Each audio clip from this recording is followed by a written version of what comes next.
మనము ఎన్ని అడుగులు వేస్తున్నాము, దేవుడు మన యందు ఎన్ని అడుగులు వేస్తున్నాడు చూడండి.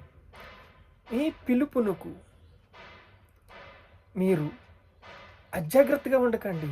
ఈ పిలుపు విషయంలో జాగ్రత్తగా ఉండండి.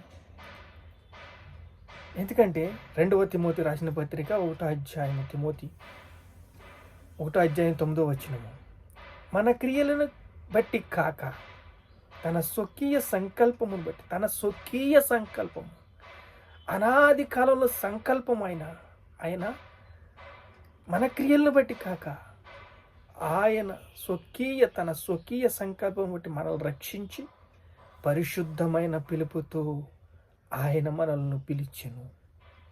ఆయన మనల్ని పిలిచాడు ఎందుకో తెలుసా? అన్యజనులందరినీ సర్వలోకానికి వెళ్ళి సర్వ సృష్టికి సువార్తను ప్రకటించాలని. పేతురు రాసిన పత్రికలో 1వ పేతురు రాసిన పత్రిక 2వ అధ్యాయం 9వ వచనంలో చూస్తే, అయితే మీరు చీకటిలో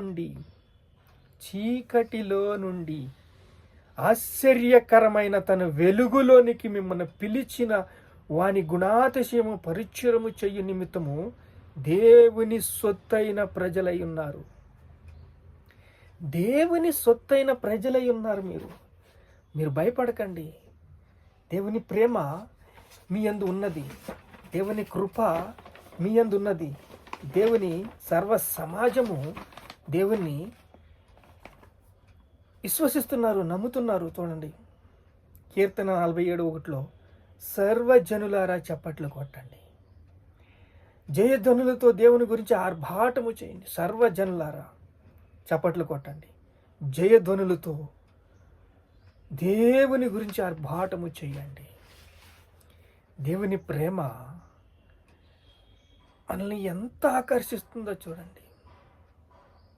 వాగ్దానం చేసిన దేవుడు నమ్మదగినవాడు, మనల్ని ప్రేమిస్తున్నాడు. ఈ మర్మము వాళ్ళకి తెలియదు కాబట్టి వాళ్ళు ఎలా నడుచుకుంటున్నా సరే మనం ఓర్చుకోవాలి. ఓపిక దేవుడిచ్చాడు, సహనము దేవుడిచ్చాడు. సమస్తమైన అన్యజనులు విశ్వాసమునకు విధియొలిగినట్లు ఆది నుండి రహస్యముగా నిత్య దేవుని ఆజ్ఞ ప్రకారం ప్రవక్తల ద్వారా వారికి తెలుపబడి ఉన్నది. తర్వాత